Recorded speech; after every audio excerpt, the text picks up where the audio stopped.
প্রিয় দর্শক, সবাইকে স্বাগত জানাচ্ছি ডক্টর টিভির নিয়মিত স্বাস্থ্য বিষয়ক অনুষ্ঠান স্বাস্থ্য সমাধানে। আপনাদের সাথে আছি আমি তানভীর আহমেদ। দর্শক, আমরা স্বাস্থ্যের বিভিন্ন বিষয় নিয়ে আলোচনা করি, বিভিন্ন সমস্যা নিয়ে আমরা আলোচনা করি। তারই ধারাবাহিকতায় আমরা খুবই কমন একটি বিষয়, খুবই গুরুত্বপূর্ণ একটি বিষয় নিয়ে আজকে কথা বলবো। আমাদের আজকের বিষয় হার্ট অ্যাটাক প্রতিরোধে আমাদের করণীয়, এবং এই বিষয়ে আমাদের সাথে কথা বলার জন্য একজন হৃদরোগ বিশেষজ্ঞ আমাদের সাথে উপস্থিত আছেন। আমাদের সাথে আছেন ডক্টর মোহাম্মদ শফিকুর রহমান পাটোয়ারি স্যার, সহযোগী অধ্যাপক ও বিভাগীয় প্রধান, কার্ডিওলজি বিভাগ, কুর্মিটোলা জেনারেল হাসপাতাল। স্যার, আপনাকে অনুষ্ঠানের পক্ষ থেকে স্বাগত। হ্যাঁ, ধন্যবাদ তানভীর ভাই, এবং ডক্টর টিভির দর্শকদেরকে ধন্যবাদ। স্যার, আমরা মনে হয় যে চিকিৎসার যতগুলো রোগ নিয়ে আমরা কথা বলি, তার ভিতরে এখন অন্যতম আলোচিত বিষয়, যেটা এক নামে আমরা সবাই পরিচিত, হার্ট অ্যাটাক। এবং এই হার্ট অ্যাটাক নিয়ে আমরা আজকে কথা বলবো, এবং এটার প্রতিরোধে আমাদের করণীয় কি।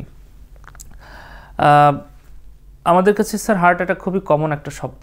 আমরা হার্ট অ্যাটাক বললেই বুঝি, আমাদের যে বাংলা সিনেমাতে প্রায় দেখা যায় যে কোনো একটা বিষয় শোনার সাথে সাথেই হয়তো রোগী বুকে হাত দিয়ে একটা চিৎকার দিয়ে এরপর একটা জটিল অবস্থায় চলে গেলেন। আমরা এই ধরনের একটা সিচুয়েশন ফিল করি। আমি যদি স্যার আপনার কাছে একটু জানতে চাই যে হার্ট অ্যাটাক বলতে আসলে আমরা কি বুঝবো, আসলে হার্ট অ্যাটাকটা কী জিনিস স্যার? আসলে হার্ট অ্যাটাকটা আমরা যে মেডিকেল টার্মে যেটাকে বলি মায়োকার্ডিয়াল ইনফাকশন, মানে মায়োকার্ডিয়াল হচ্ছে হার্টের মাংসপেশি, ইনফাকশন হচ্ছে যে হার্টের মাংসপেশি পচন ধরা, বা যেটাকে নেক্রোসিস আমরা বলি, ইসকেমিক নেক্রোসিস।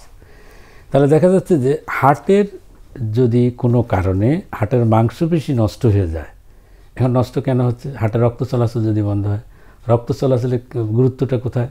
অক্সিজেন এবং নিউট্রিশন মাংসপেশি পাচ্ছে। তাহলে যে মাংসপেশি তো বেঁচে থাকবে কি? অক্সিজেনের উপর আর নিউট্রিশনের উপর। যদি কোনো কারণে কাট অফ হয়ে যায় অক্সিজেন এবং নিউট্রিশন, তখন এই মাংসপেশি ড্যামেজ হবে। সেই ড্যামেজটি হলো হার্ট অ্যাটাক। এখন আসেন কীভাবে এটা সম্ভব? যেমন হার্টের রক্তনালী থাকে দুইটি, একটা হচ্ছে ডান দিকে রক্তনালী, একটা বাম দিকে রক্তনালী। এই দুইটি রক্তনালীর মাধ্যমে হার্টের কি হচ্ছে, নিজস্ব রক্ত চলাচল এবং পুষ্টি সরবরাহ হয়। যেমন আমাদের শরীরের জন্য কি রক্ত প্রয়োজন, অক্সিজেনের দরকার, এবং হচ্ছে নিউট্রিশনের দরকার। এই নিউট্রিশন এবং অক্সিজেন কীভাবে আসে? রক্তের মাধ্যমে। কীভাবে আসে? হার্টের মাধ্যমে, রক্ত চলাচলের মাধ্যমে হচ্ছে। এইভাবে আমাদের শরীরটা কি স্বাভাবিক অবস্থা। হার্টের একই ঘটনা।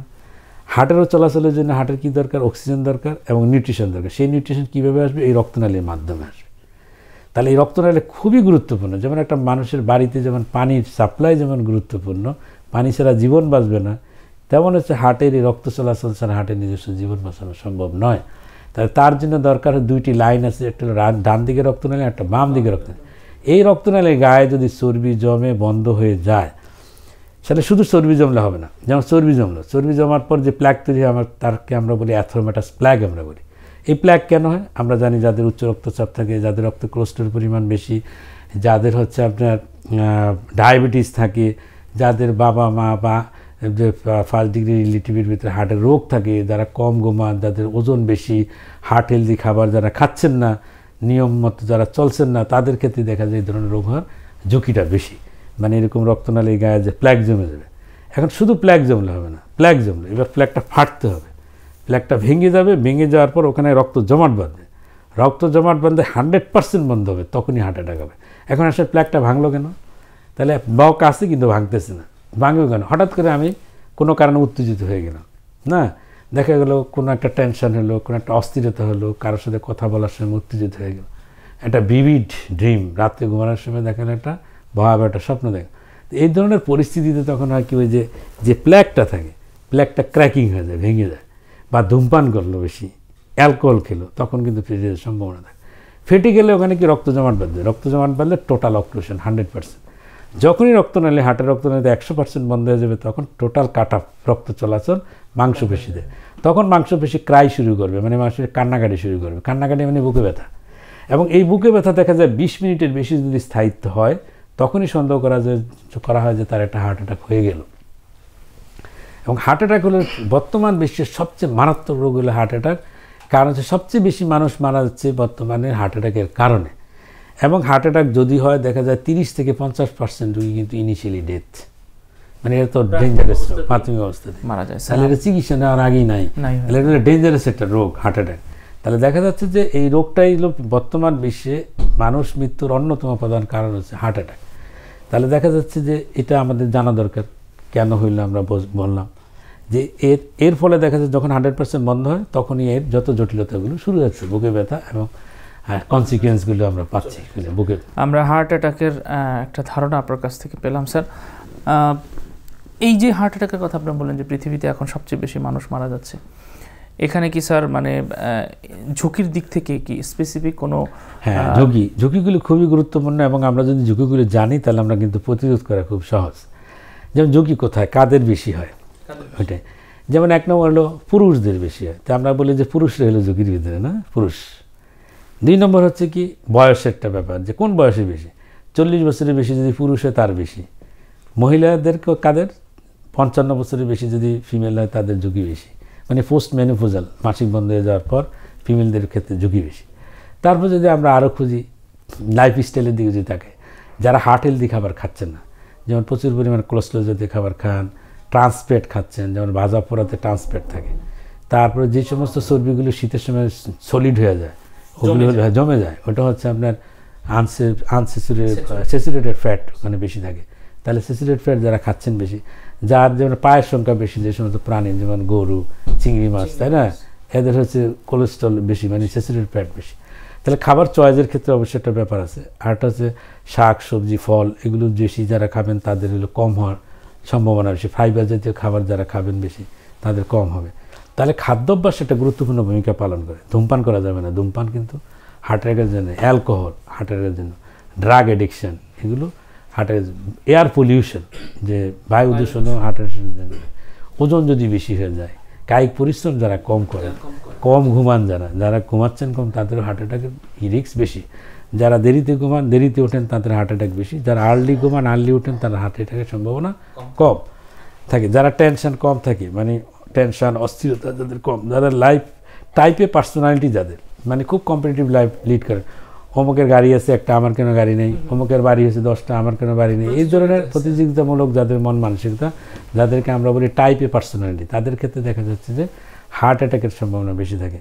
এর পাশাপাশি মোটা দাগে যে কথাগুলো আমরা বলি যে হাইপারটেনশন, উচ্চ রক্তচাপ, ডায়াবেটিস মেলাইটাস, রক্তে কোলেস্ট্রলের মাত্রা বেশি যাদের পরীক্ষা পাওয়া যাচ্ছে তাদের কিন্তু হার্ট অ্যাটাকের সম্ভাবনা বেশি। যাদের ফ্যামিলি হিস্ট্রি থাকে এই সমস্ত হার্ট অ্যাটাকের বা ইসকেমিক হার্ট ডিজিজ তাদের কিন্তু হার্ট অ্যাটাকের সম্ভাবনা বেশি থাকে। তারপর হচ্ছে যারা ওরাল কন্ট্রাসেপটিভ পিল খাচ্ছেন তাদের হচ্ছে এই ধরনের জটিলতা, থাইরয়েডের সমস্যা, হাইপোথাইরয়েড যাদের থাকে তাদের কোলেস্ট্রলের মাত্রা বেড়ে যায়, হার্ট অ্যাটাকের সম্ভাবনা বেশি থাকে। যাদের হচ্ছে আপনার প্রোটিনেস ডেফিসিয়েন্সি থাকে, হোমোসিস্টিন লেভেল যাদের বেশি থাকে, তারপর হোমোসিস্টিন লেভেল যাদের অ্যান্টিফসফোলিপিড সিনড্রোম যাদের থাকে, রক্তের ভিতরে ফসফোলিপিডের পরিমাণ বেশি থাকে, এদের হচ্ছে আপনার হার্ট অ্যাটাকের সম্ভাবনা বেশি থাকে। আমরা অনেকগুলো বিষয় আপনার কাছ থেকে জানলাম যে হার্ট অ্যাটাকের ঝুঁকিতে অনেক ধরনের ঝুঁকি থাকে। আসলে যদি আমরা স্বাভাবিকভাবে আমরা মনে করি যে যারা একটু অবেসিটি বা যারা হেলদি লাইফ লিড করেন না, যারা ধূমপান, এই জায়গাগুলো, কিন্তু এর পাশাপাশি আপনি অনেকগুলো বিষয় বললেন যেটার সাথে ঘুমানো থেকে শুরু করে অনেকগুলো বিষয় আসলো, আমরা এটা অনেকগুলো বিষয় জানতে পারলাম। স্যার আমি যদি একটু ট্রিটমেন্টের দিকে চলে যাই, আমরা তো হার্ট অ্যাটাকের ঝুঁকি কারা থাকে সংজ্ঞাটা আমরা বুঝতে পারলাম।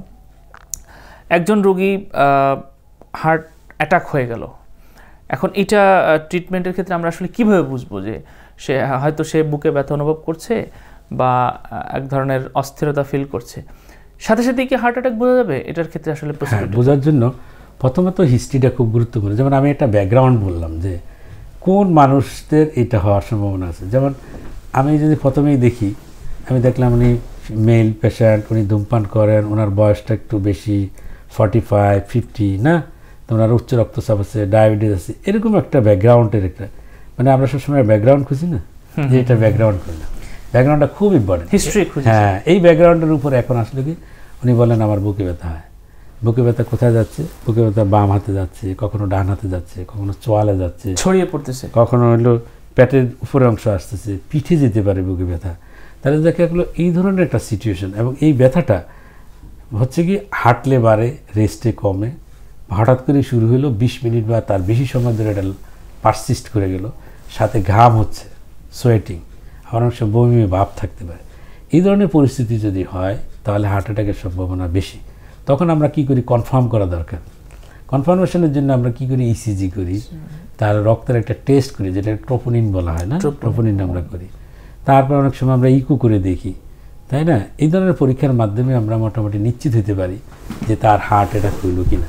হার্ট অ্যাটাক হওয়ার জন্য 3টা শর্ত। একটা হচ্ছে তার বুকে ব্যথা হইতে হবে, এই যে আপনার ischemic type of chest pen.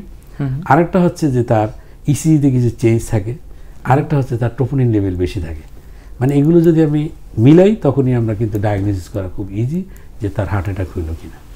আমরা খুব গুরুত্বপূর্ণ 3টা জিনিস আপনার কাছ থেকে আপনি বললেন, যে বুকে ব্যথা, ইসিজি টেস্টের ধরা পড়া এবং ট্রোপোনিন যে টেস্ট, এইটা দিয়ে আমরা আমরা আমরা বুঝে ফেললাম যে হার্ট অ্যাটাক হয়ে গিয়েছে, এবং আমাদের কাছে ক্লিয়ার হয়ে গেল যে রোগী হার্ট অ্যাটাক হয়েছে।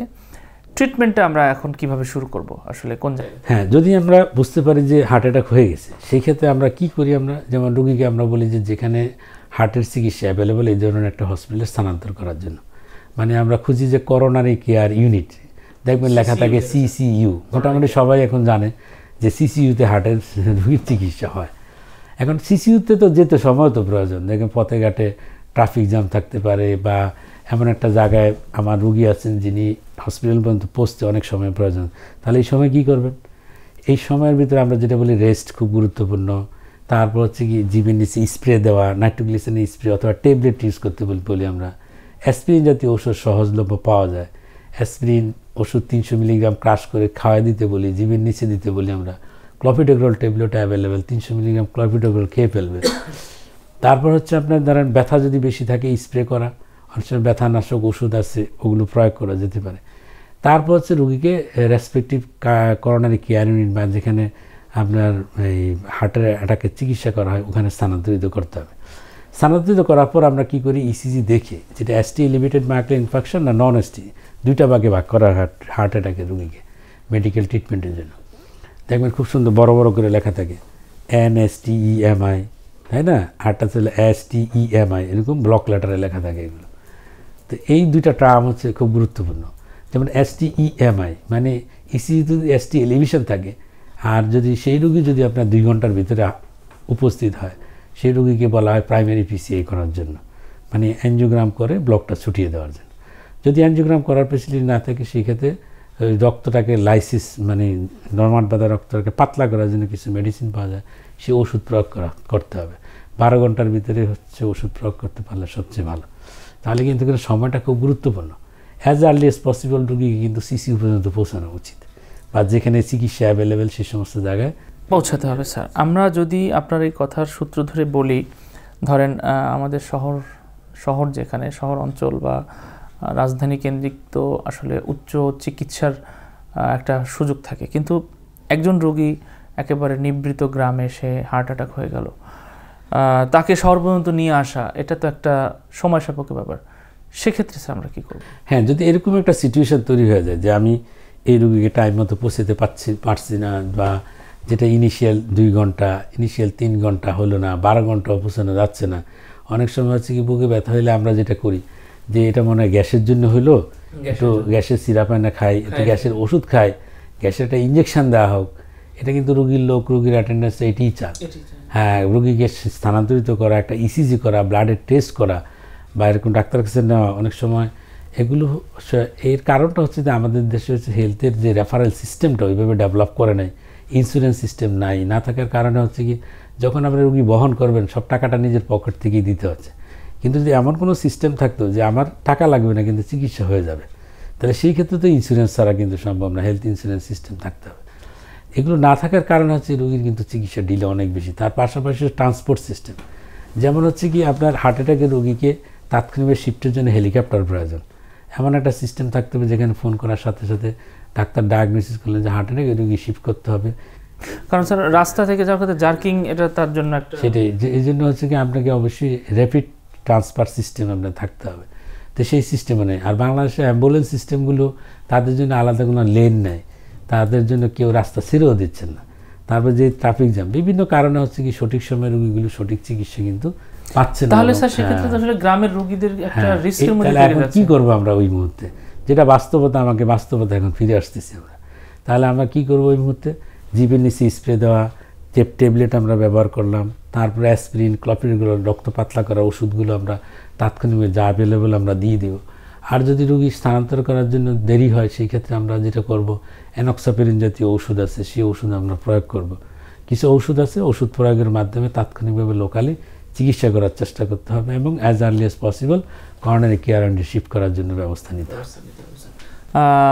খুবই মানে গুরুত্বপূর্ণ বলবো এই জন্য, কারণ গ্রামের রোগী যারা, বা অনেক ক্ষেত্রেই আমাদের আসলে একেবারে দূর দূরান্ত থেকে যে রোগীরা, তারা কিন্তু এই ধরনের সমস্যার সম্মুখীন হয়। পরবর্তীতে হয়তো দেখা যায় যে সময় মতো তারা পৌঁছতে পারলো না, এমন একটা টাইমে রোগীকে নিয়ে আসলো, ততক্ষণে হয়তো খারাপ কিছু হয়ে গেছে এবং পরবর্তীতে তারা ওই স্থানের চিকিৎসকদের সাথে হয়তো একটা বাদানুবাদে জড়িয়ে যায়, যে মানে কর্তব্য অবহেলা বা এই ধরনের বিষয়। এটা একটা সামগ্রিক প্রসিডিউর, যে জায়গাটা আমরা হয়তো বারে বারে আমরা ভুল করে ফেলে বিধে আমাদের এই ধরনের রোগীদেরকে আর বাঁচানো যায় না। আপনি যেটা বলছিলেন যে তাৎক্ষণিকভাবে কিছু স্প্রে এবং কিছু ঔষধ দিয়ে এখানে রোগীকে হয়তো আমরা সাপোর্ট দিতে পারি। স্যার, আমরা আপনার আলোচনার ভিতরে একটা টার্ম, আমরা দুটো টার্ম আপনি বলেছেন, একটা হচ্ছে প্রাইমারি পিসিআর আর একটা হচ্ছে প্রাইমারি এনজিওপ্লাস্টি। আমাদেরকে যদি এই বিষয়টা একটু বলতেন। এখন চিকিৎসার, এই হার্টের চিকিৎসার সম্ভবত এই দুইটা খুব আলোচিত দুইটা টপিক, যদি আমাদের বলেন স্যার। হ্যাঁ, মানে আমাদের হার্ট অ্যাটাকের চিকিৎসার ক্ষেত্রে আমি যেমন আপনাকে প্রথমেই বললাম যে কেন হার্ট অ্যাটাক হয়, যে 100% বন্ধ হয়ে যাচ্ছে বা 100%-এর কাছাকাছি বন্ধ, তাহলে আমি এটা খুলতে হবে। এবং এটা হচ্ছে দুই ধরনের, আবার আমি বলছি যে হার্ট অ্যাটাক হয়, একটা হলো STEMI আর একটা নন STEMI। এখন আসলে STEMI, ইসিজিতে যদি ST এলিভেশন থাকে সেটাকে আমরা বলি STEMI। এই জিনিসটা ইন্ডিকেট করে যে 100% বন্ধ, আর নন STEMI হচ্ছে সেটা ইন্ডিকেট করে যে 100% বন্ধ না। তাহলে যেটা হচ্ছে STEMI, তার ক্ষেত্রে বলা হচ্ছে যে খুব দ্রুততম সময়ের ভিতরে অ্যানজিওগ্রাম করে হার্টের ব্লক ছুটিয়ে দিতে হবে। খুব দ্রুততম সময়, অ্যাজ আর্লি এজ পসিবল, মানে 2 ঘন্টার ভিতরে রোগীকে পৌঁছে যদি চিকিৎসা আমরা শুরু করতে পারি, সেটাকে অ্যানজিওগ্রাম করে ব্লক ছুটাতে পারি, সেটাকে আমরা বলি প্রাইমারি পিসিআই বলি আমরা। প্রাইমারি পিসিআই মানে হচ্ছে যে রোগীকে হার্ট অ্যাটাকের পর দ্রুততম সময়ে ক্যাথ ল্যাবে নিয়ে গিয়ে তার ব্লকটা ছুটিয়ে দেওয়ার যে প্রক্রিয়া, তাকে আমরা প্রাইমারি পিসিআই বলি। তাহলে এর সাথে কী কী আছে? এর সাথে হচ্ছে অ্যানজিওগ্রাম করা, তার ব্লকটা ছুটানো, ব্লক ছুটানোর জন্য যদি রিংয়ের প্রয়োজন হয়, স্ট্যান্ড আমাকে দিতে হবে, স্ট্যান্ড দিয়ে ব্লকটাকে ছুটিয়ে দিতে হবে। তাহলে এই ক্ষেত্রেও তো কস্টলি প্রসিডিউরটা, যেখানে হচ্ছে আপনার প্রাইমারি পিসিআই করার মতো একটা সেন্টার থাকতে হবে, একটা হাই কোয়ালিটি সেন্টার থাকতে হবে। সেই কোয়ালিটিতে সম্পন্ন হলে কস্টিং, এখানে কস্টিংয়ের প্রশ্ন চলে আসতেছে। এর পাশাপাশি রিংয়ের যে স্ট্যান্ডের খরচের প্রশ্ন আসতেছে। তাহলে দেখা যাচ্ছে যে প্রাইমারি পিসিআই একটা costly treatment, but it is advance treatment system, মানে হচ্ছে হার্ট অ্যাটাকের রোগীদের ক্ষেত্রে এটা সর্বাধুনিক চিকিৎসা পদ্ধতি। যদি আমরা এটাকে সাধারণ মানুষের কাছে পৌঁছে দিতে পারি, তাহলে কিন্তু সবচেয়ে ভালো হতো। সেই ক্ষেত্রে কি সরকারি যে সমস্ত হসপিটালগুলোতে করোনারি কেয়ার ইউনিট আছে, ক্যাথ ল্যাব আছে, সেখানে যদি আপনার বিনা মানে গভর্নমেন্টের পক্ষ থেকে যদি স্ট্যান্ড যদি সাপ্লাই দেওয়া যায় বা চিকিৎসা কস্টগুলো কমানোর ব্যবস্থা থাকে, তাহলে আমাদের সাধারণ রোগীদের জন্য অবশ্যই উপকৃত হবে। এটা স্যার, আমরা আপনার প্রাইমারি পিসিআর কথা যেটা বললেন, সেটা তো আমাদের একটা মানে কস্টিং থেকে শুরু করে তাৎক্ষণিকভাবে রোগীকে সাপোর্ট দেওয়ার একটা জায়গা। আর আমরা যদি স্যার প্রাইমারি এনজিওপ্লাস্টি বলি, এটা আসলে কি জানেন? ওই প্রাইমারি পিসিআইটাই হলো প্রাইমারি এনজিওপ্লাস্টি। আচ্ছা, প্রাইমারি পিসিআইটাকে আর অন্য একটা নামে প্রাইমারি এনজিওপ্লাস্টি বলা হয়। স্যার, আমরা একটা জিনিস কিন্তু প্রায় শুনে থাকি, সেটা হলো যে এই যে হার্ট অ্যাটাক বারংবার হচ্ছে, অর্থাৎ একবার হচ্ছে, 2বার হচ্ছে, প্রথমে অনেক সময় মাইল্ড বলি আমরা, পরে হয়তো সিভিয়ার হয়ে যায়, 3বার হয়। স্যার, এই যে স্যার বারে বারে হার্ট অ্যাটাক হয়, এটা প্রতিরোধ আসলে কীভাবে? হ্যাঁ, পুনর হার্ট অ্যাটাক যেটা হচ্ছে, এখন আসলে হার্ট অ্যাটাক যদি একবার হলো, তার পরবর্তীতে তাহলে কি করা উচিত ছিল আমাদের? যেমন একটা হলো যে হার্ট অ্যাটাক যদি হয়, রেগুলার আমাকে কিছু ওষুধপত্র কিন্তু খেতে হবে। যেমন ডক্টর যে ওষুধগুলো দিচ্ছেন, ওষুধগুলি অবশ্যই আমার খাওয়া উচিত। এর ভিতরে থাকে রক্ত তরল করার কিছু ওষুধ থাকে, স্ট্যাটিন জাতীয় ওষুধ, মানে রক্তনালী গায়ে যে রক্তর প্ল্যাকটা থাকে, প্ল্যাকটাকে স্টেবল করার জন্য থাকে কিছু ওষুধ। এছাড়া বিটা ব্লকার জাতীয় ওষুধ, এসি ইনহিবিটর জাতীয় ওষুধ থাকে। তাহলে আমাকে এই ওষুধগুলি কিন্তু রেগুলার খেতে হবে ডাক্তারের পরামর্শ অনুযায়ী, রোগীর ডাক্তারের চেক আপে থাকতে হবে। ঠিক আছে? তো এটা আর একটা রিস্ক ফ্যাক্টরগুলোকে আমাকে আইডেন্টিফাই করতে হবে, কন্ট্রোল করতে হবে। উচ্চ রক্তচাপ থাকলে চিকিৎসা করতে হবে, ডায়াবেটিস থাকলে আমার চিকিৎসা করতে হবে, কোলেস্টেরলের মাত্রা বেশি থাকলে তাকে নিয়ন্ত্রণে নিয়ে আসতে হবে, অন্যান্য যদি ফ্যাক্টরগুলো কোনোটা থাকে সেটা ঠিক করতে হবে।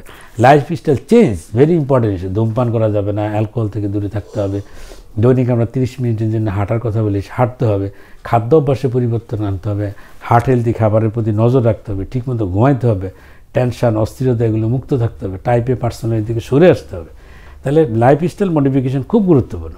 এর পাশাপাশি হচ্ছে আপনার ব্লক অবশ্যই চিকিৎসা করা উচিত। যদি ভিতরে ব্লক থাকে, ব্লক যদি স্ট্যান্টের প্রয়োজন স্ট্যান্ট লাগাতে হবে, যদি বাইপাসের প্রয়োজন বাইপাস করতে হবে। তাহলে এই ধরনের চিকিৎসার মাধ্যমে যদি আমি কমপ্লিট চিকিৎসাতে আমি থাকি, আমি যদি লাইফস্টাইল চেঞ্জ করি, আমার সেই নিয়মকানুন যদি আমি ঠিকমতো মেনে চলি, তাহলে দেখা যাচ্ছে পুনর্পুনর হার্ট অ্যাটাক থেকে আমরা কিন্তু প্রতিরোধ করতে পারবো। স্যার, আমরা অনুষ্ঠান একেবারে শেষ পর্যায়ে চলে এসেছি। আমরা যেহেতু আজকের প্রোগ্রামের নামই হচ্ছে প্রতিরোধে আমাদের করণীয়, আপনি অনেকগুলো বিষয় বললেন আমাদের প্রতিরোধের জন্য আমরা কি করতে পারি। সর্বশেষ আমি যদি আপনার কাছে সামগ্রিকভাবে খুব অল্প কথায় এই হার্টের যেই রোগী আমরা যাদেরকে বলি বা সাধারণ মানুষ, আমাদের যদি খুব শর্ট একটা সাজেশন দেন, আসলে কোন জিনিসটাকে আমরা সবচেয়ে বেশি গুরুত্ব দিলে হার্ট অ্যাটাকের এই জায়গায় আমরা হয়তো একটু ভালো জীবনযাপন করতে পারবো বা আমরা কিছুটা সুবিধাজনক জায়গায় থাকবো, আপনার জায়গা থেকে সবচেয়ে গুরুত্বপূর্ণ। এখন আমাদের যে জিনিসটা যে হার্ট অ্যাটাক হচ্ছে, আমরা যেটা জানলাম যে এটা হচ্ছে বর্তমান বিশ্বে হচ্ছে আপনার মৃত্যুর একটা অন্যতম প্রধান কারণ, সবচেয়ে বেশি মানুষ মারা যাচ্ছে হার্ট অ্যাটাকের কারণে। তাহলে অবশ্যই হার্ট অ্যাটাক প্রতিরোধটা হচ্ছে সবচেয়ে গুরুত্বপূর্ণ বিষয়। যেহেতু এই চিকিৎসা কস্টলি, আপনি যদি ওষুধের কথা বিবেচনা করেন, প্রতি মাসে দেখা যায় যে 3 থেকে 4 হাজার টাকার ওষুধের প্রয়োজন হচ্ছে। এগুলো সব ফ্যামিলির পক্ষে সম্ভব না। তারপর হচ্ছে স্ট্যান্টের কথা আপনি যদি বলেন, সেই স্ট্যান্টও কস্টলি। বাইপাসের কথা বলেন, একটা বাইপাস অপারেশন কস্টলি, ঝুঁকিপূর্ণ। তাহলে দেখা যাচ্ছে যে প্রতিরোধের দিকে কিন্তু আমাদের আলটিমেটলি সব ক্ষেত্রেই দেখা যাচ্ছে প্রতিরোধটাই হলো সবচেয়ে গুরুত্বপূর্ণ আমাদের মতো দেশের জন্য।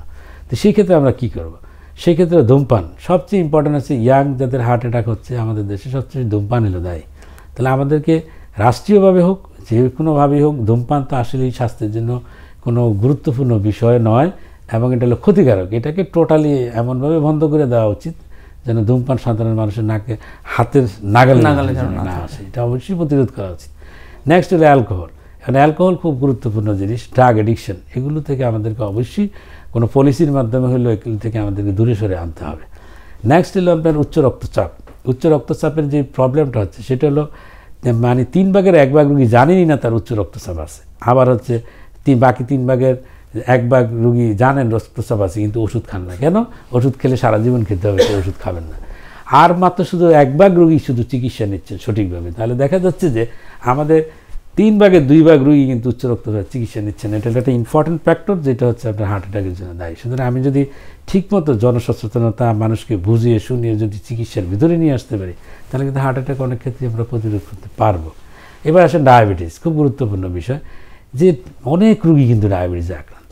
এবং ডায়াবেটিস রুগীরা দেখবেন ঠিকমতো নিয়মকানুন মানে না, তারা হচ্ছে কি মিষ্টি জাতীয় খাবার খাচ্ছেন, ওষুধও খাচ্ছেন, ঠিকমতো ডায়াবেটিস চেক আপ করেন না। যদি সঠিকভাবে ডায়াবেটিস চিকিৎসা করা যায়, নিয়মকানুন মানা যায় এবং ডায়াবেটিসের লেভেল যদি ঠিক রাখা যায়, তাহলে কিন্তু আমি এখানেও তো বিরাট একটা গ্রুপ কিন্তু আমি হার্ট অ্যাটাক থেকে আমি সরিয়ে রাখতে পারি।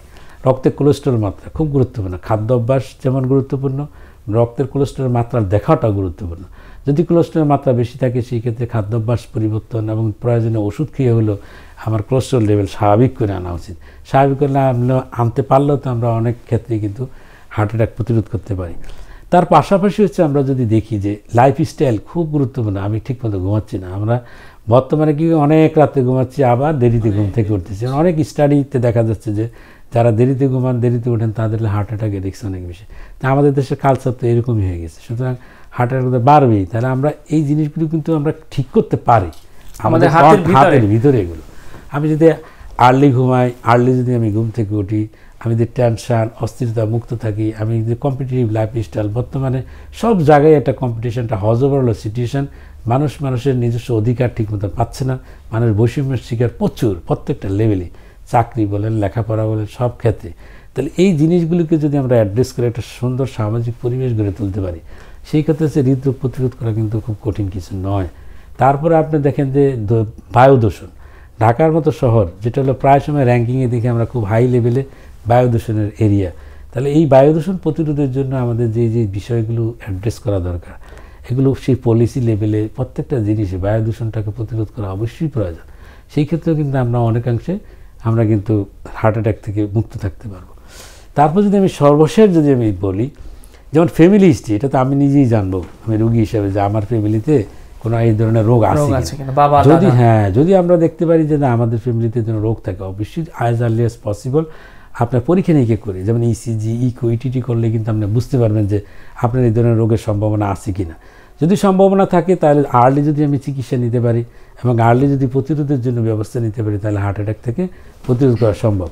দেখা যাচ্ছে যে আমরা যদি সিস্টেমগুলি ফলো করতে পারি, মেজরিটি কেসে হার্ট অ্যাটাক প্রতিরোধযোগ্য। এবং এটা নিয়ে যেমন ইউরোপে বিরাট কাজ হচ্ছে, যে ইউরোপিয়ান সোসাইটি অফ কার্ডিওলজি তারা তাদের স্লোগানই থাকে যে হার্ট অ্যাটাক প্রতিরোধের জন্য তারা যে সমস্ত প্রোগ্রামগুলি হাতে নিচ্ছেন, ওরা বলতেছে 80% হার্ট অ্যাটাক প্রতিরোধের জন্য সম্ভব। স্যার, আপনার সামগ্রিক আলোচনায় আমার মনে হয় যে অনেকগুলো বিষয় আপনি তুলে নিয়ে এসেছেন। বিশেষ করে আমাদের সুন্দর জীবনযাপন, সচেতনতামূলক জীবনযাপন, খাদ্যাভ্যাস এবং কিছু কিছু রোগ থেকে অনেক বেশি সচেতন থাকা, সামগ্রিকভাবে আপনার পরামর্শগুলো আমার মনে হয় যে সাধারণ দর্শকদের অনেক বেশি কাজে লাগবে। আমরা ভবিষ্যতে আরও কোনো বিষয় নিয়ে কথা বলবো। আপনাকে আজকে অনুষ্ঠানের পক্ষ থেকে ধন্যবাদ জানাচ্ছি। দর্শক, আমরা কথা বলছিলাম হার্ট অ্যাটাক প্রতিরোধে করণীয়।